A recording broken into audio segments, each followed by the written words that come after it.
ہمیں پتہ چل جاتا ہے بندہ کس طرح کا ہے.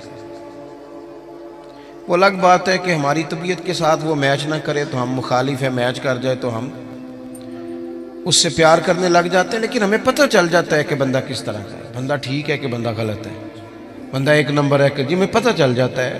ہوتا یہ ہے کہ اگر کسی کی طبیعت سے میچ کر گیا تو بندہ کہتے صحیح ہے، اور اس نے لفٹ نہ کرائی تو پھر بندہ غلط ہے. لیکن جو غیر جانبدار ہو کر سوچتا ہے اسے خبر موصول ہو جاتی. اب اچھے بندے کا جب ہمیں پتہ چل جائے، حق جب آ جائے، پھر اسے قبول کیا جائے، اس سے بھاگا نہ جائے.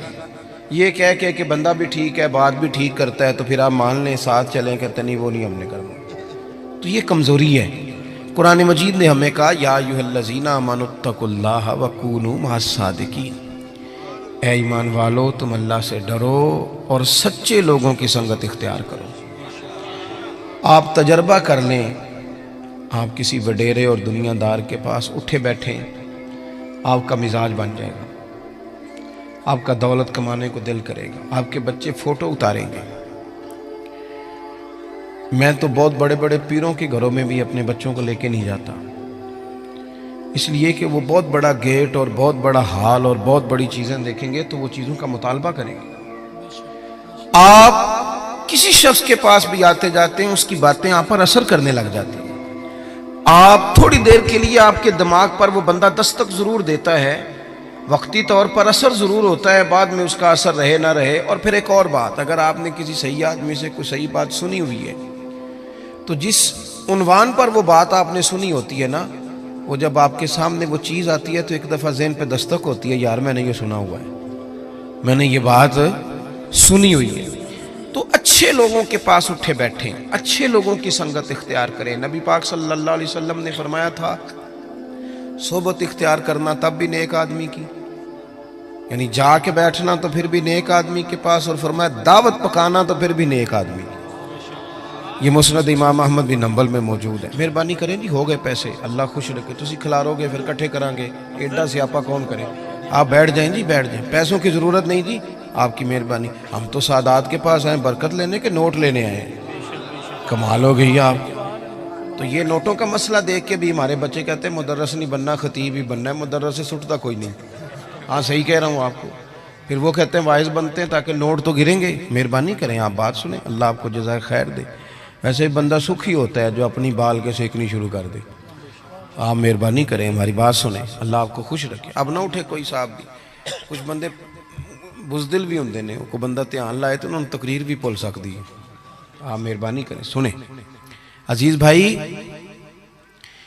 آپ اچھے لوگوں کے پاس آئیں جائیں. آپ کی برادری میں، قبیلے میں، خاندان میں اچھے لوگ ہوں گے، ان کے پاس آپ اٹھے بیٹھیں. آپ وقت نکال کے کسی عالم کے پاس جائیں، درویش کے پاس جائیں، کوئی ہلکا سا چھوٹا سا سوال پوچھیں، وہ آپ کو اس کا جواب دیں اور اس طرز میں دیں کہ آپ کو سکون حاصل ہو. ہم بے چین لوگوں کے پاس اٹھتے بیٹھتے ہیں جن کی دوڑ لگی ہوئی ہے دنیا کمانے کی، انہوں نے ہمیں بھی بے چین کر دیا. پریشان لوگوں کے پاس بیٹھے جو مربوں کے چکر میں تھے، مال کے چکر میں تھے، ہم بھی بے چین ہو گئے. شہرت مند لوگوں کے پاس جا کے بیٹھنے لگے جن کی بڑی شہرت تھی، بڑا عروج تھا، ہم بھی ٹینشن میں ہو گئے کہ یہ کس طرح سے حاصل کی جا سکتی. آپ متقی پرہیزگار لوگوں کے پاس بیٹھیں. متقی پرہیزگار ہوتے کون ہیں؟ حضرت مجدد الفسانی شیخ احمد فاروق سرہندی رحمۃ اللہ علیہ فرماتے ہیں کہ 3 باتیں ہوتی ہیں نیک لوگوں کی، اس رستے پہ ہمیں چلنا بھی چاہیے، اور صرف 3 باتیں، لمبی بات نہیں اور آسان. فرماتے ہیں نیک آدمی پہلے دین کا علم سیکھتا ہے، پھر اس علم پہ عمل کرتا ہے، اور پھر اس عمل میں خلوص پیدا کرتا ہے تو اللہ اسے اپنا ولی بنا لیتا ہے. یہ جو علم دین ہے نا، علم دین ہمارے ہاں ایک معرفت وہ بھی ہے نا جو جاہلوں کی معرفت ہے. یعنی وہ کہتے ہیں عالم کو کیا پتا ہو. وہ کون سی بات ہے بھائی جو آپ کے پاس ہے اور کتاب و سنت میں نہیں؟ وہ کون سی معرفت ہے جو رسول پاک نے عطا نہیں کی اور آپ کہیں اور سے لینے جا رہے ہیں؟ وہ کیا چیز ہے خاص جو رسول اللہ صلی اللہ تعالی علیہ وسلم کی بارگاہ سے معاذ اللہ نہیں ملی اور آپ نے کہیں اور سے لینی ہے؟ وہی کتاب، وہی سنت، وہی دین جو حضور نے دیا ہے، اور صرف اس کو سیکھنا بھی ایک مجاہدہ ہے، اچھی نیت سے سیکھنا۔ ہمارے ہاں دین سیکھا جاتا ہے بحث کرنے کو، مناظرہ کرنے کو، تو دین بڑا غیور ہے۔ آپ اگر اس نیت سے سیکھیں گے نا کہ میں کسی پہ رعب جماؤں گا، تو یہ آتا ہی نہیں، یہ آتا ہی نہیں۔ دین ہے اس لیے کہ آپ سیکھیں کہ میں نے عمل کرنا ہے، میں نے اس پر عمل کرنا ہے۔ ترمذی شریف میں حدیث موجود ہے، نبی پاک صلی اللہ تعالی علیہ وسلم نے فرمایا کہ جس بندے نے دین کا علم اس لیے سیکھا کہ وہ علماء سے بحث کرے گا یا جاہلوں پہ رعب جمائے گا، فرمایا اس بندے کو اللہ جنت کی خوشبو بھی عطا نہیں کرے گا۔ آپ اپنے اعمال کی درستگی کے لیے دین کو سیکھیں، کوئی چیز اس لیے سیکھیں کہ میں اپنے معاملات اس میں بہتر کروں گا، یہ میں سیکھوں گا تو میرے عمل میں اس کا نفع آئے گا۔ اللہ آپ کو مہنگے مہنگے موبائل دے، پر مہربانی کریں تھوڑی دیر بند کر کے میری بات سنیں۔ عزیزو، آپ خوبصورت کر کے دین، صحابہ کرام نے حضور سے دین لیا تو پھر اس پر عمل کیا، انہوں نے جو بات رسول کریم نے انہیں بتائی اس پر انہوں نے پورے طور عمل کیا اور پابندی کی انہوں نے۔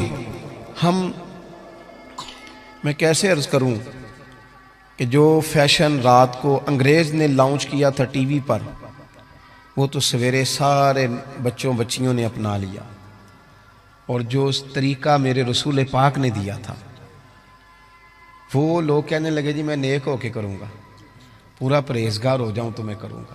وہ خدا کے بندے، وہ سنت، وہ شریعت، وہ حضور کا مقدس طریقہ جو آپ کی عین طبیعت کے مطابق ہے، جو آپ کو بے چینیوں، پریشانیوں، آزمائشوں، تکلیفوں سے بچانے والا ہے، اس کی طرف رغبت کریں اور دین کو بڑا اچھا کر کے آپ سیکھیں، اور اس طرح سیکھیں کہ آپ نے اس پہ عمل کرنا ہے۔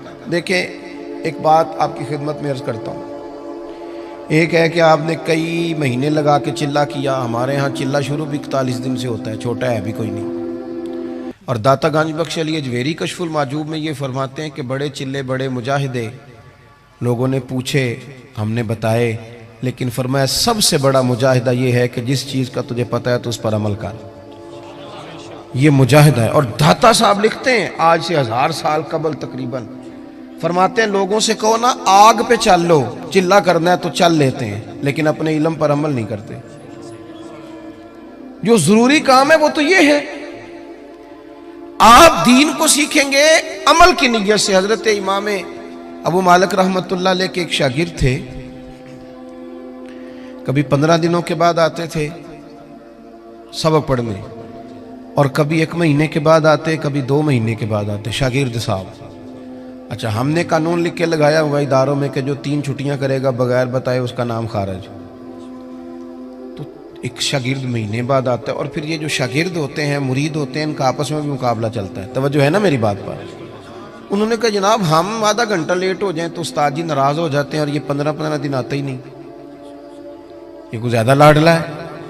تو وہ تھوڑا سا ماحول اور بن گیا۔ آپ کچھ دن تو لوگوں نے برداشت کیا، پھر کہنے لگے اب کیا آیا تو پوچھنا ہے کہ تو وہ انوکھا آدمی ہے بھائی، جب تیرا دل کرے تو آتا ہے۔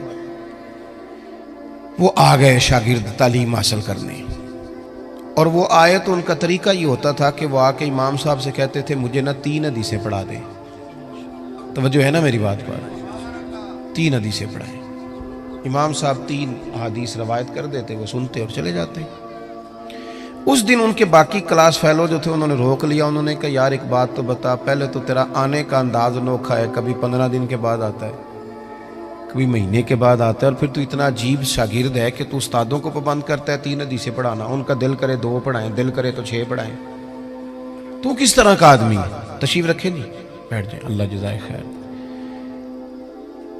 تو پہلے تو آ وقت پہ، اور پھر تو اتنا عجیب ہے کہ تو استاد کو پابند کرتا ہے۔ تو وہ کوئی صاحب دل آدمی تھا، وہ کہنے لگا یارو تم نے جلدی کی، اعتراض کرنے میں جلدی کی، اور کچھ تو مجبوریاں رہی ہوں گی، یوں ہی کوئی بے وفا نہیں ہوتا، تم نے جلدی کی، ذرا پوچھ تو لیتے اصل بات کیا تھی، مدعا تو پوچھتے، کہا بتاؤ۔ وہ کہنے لگا میں اپنے استاد سے 3 باتیں سیکھتا ہوں، جب تک ان پر عمل نہیں کر لیتا اتنی دیر واپس نہیں آتا، اس لیے کہ میں میں نے کوئی اس لیے تھوڑی سیکھا ہے کہ میں اس سے واہ واہ کراؤں گا اور میں اس سے مناظرہ کروں گا اور میں جاہلوں کو کہوں گا تمہیں کیا پتا. میں نے تو اپنی تربیت کے لیے دین لینا ہے, اپنی تربیت کے لیے. میں جلسوں پہ جاتا ہوں تو بہت سارے لوگ شکوہ کرتے ہیں, کہتے ہیں آپ 20 منٹ تقریر کرتے ہیں, 1.25 گھنٹہ کریں. تو میں کہتا ہوں پچھلے سال والی 20 منٹ والی سنا لو نا, تو اگلی اور سن لو. یہ تو ہمیں صدیاں ہو گئیں 2 گھنٹے خطاب سنتے ہوئے, اس سے لیا کیا ہم نے؟ کتنا انقلاب آیا دنیا میں. عمل کب ہونا ہے؟ ہم تو قائل ہو گئے ہیں صرف بڑے جلسے کے. عزیز عمل کریں, عمل حسن ہوتا ہے. دنیا آپ کی تقریر نہیں سنتی, دنیا آپ کا عمل پوچھتی ہے. عالمی سطح پر لوگ, ہم اس ملک میں رہتے ہیں جس ملک میں کبھی زلزلہ اور سیلاب آ جائے تو باہر کی حکومتیں تعاون کرنا چاہیں تو وہ کہتی ہیں حکومت کو نہیں دینے پیسے, ڈائریکٹ جا کے دینے. یہ ان کی توہین نہیں, یہ ملک کی توہین ہے. کدھر ہیں اتنے پیر جو لوگوں کو ٹھیک کر رہے ہیں؟ اتنی آستانے, گدیاں, مولوی, صوفی, درویش, جلسے, جلوس, محفلیں, کیا انقلاب کیا آ رہا ہے؟ جب تک آپ عمل کا رستہ, عظمت کردار حسن ہوتا ہے, لوگ آپ کے اٹھنے بیٹھنے سے سیکھتے ہیں. آپ بالکل نہ مانیں کہ ہمارا ایم این اے سے کیا تعلق ہے, پر وہ آپ کا نمائندہ ہے, آپ کو وہ کمان کر رہا ہے دنیا کے سامنے. تو عزیز بھائی, دین کو سیکھیں عمل کرنے کے لیے.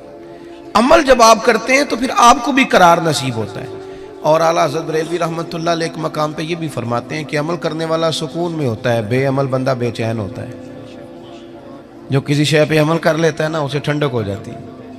اور جو بے عمل ہوتا ہے, اب وہ چھپتا ہے, وہ کہتا ہے کہ مطلب اب میں کیسے نکلوں, یہ تو عمل کرنے کی جگہ آ گئی. تو ایک تو عمل کے لیے. دوسری بات یہ کہ علم سیکھنا ہے اور اس پر عمل کرنا ہے. اور تیسری بات حضرت مجدد صاحب فرماتے ہیں کہ اس میں خلوص پیدا کرنا ہے, للہیت.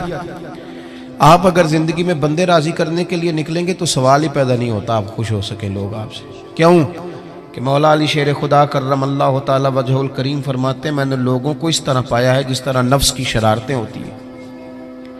ادھر سے لوگوں کو گھیر کے لاؤ بھیڑوں کو, ادھر والی کو تو ادھر والی نکل جاتی, اور ادھر والی بھیڑوں کو گھیر کے لاؤ تو ادھر والی. آپ کتنا کو راضی کریں گے؟ آپ کی طبیعت میں جب اخلاص آتا ہے, جب آپ کو تنہائی کی عبادت بھی مزہ دینے لگ جاتے ہیں. امام باقر سے کسی نے کہا تھا نا حضور نیک کون ہوتا ہے؟ تو فرمایا جو اکیلے میں نیک ہو. لوگوں کے سامنے تو سارے نیک ہوتے ہیں, میں بھی خوشبو لگا کے پگڑی باندھ کے آیا ہوں, پتہ تو تب چلے گا کہ جب سویرے میں اٹھا فجر کے لیے تو میں نے کس ذوق سے وضو کیا, میں نے کس درد سے مصلی بچھایا. آپ کی تنہائی, آپ کا خلوص, للہیت کتنی ہے آپ کے اندر, للہیت کتنی ہے. حضرت عمر فاروق رضی اللہ تعالیٰ عنہ فرماتے ہیں کہ 3 دن ہوئے تھے حضرت صدیق اکبر کے وصال کو, اور میں خلیفہ بنا, مجھے 3 دن ہو گئے تھے. میں مسجد نبوی کے باہر ایک کونے میں بیٹھا تھا تو 2-3 چھوٹی چھوٹی بچیاں آ گئیں.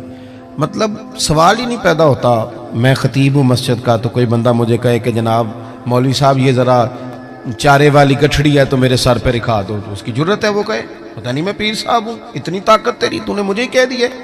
طاقت ہے کسی کی کہ وہ کہہ سکے جناب حضرت ذرا نیچے اتریے.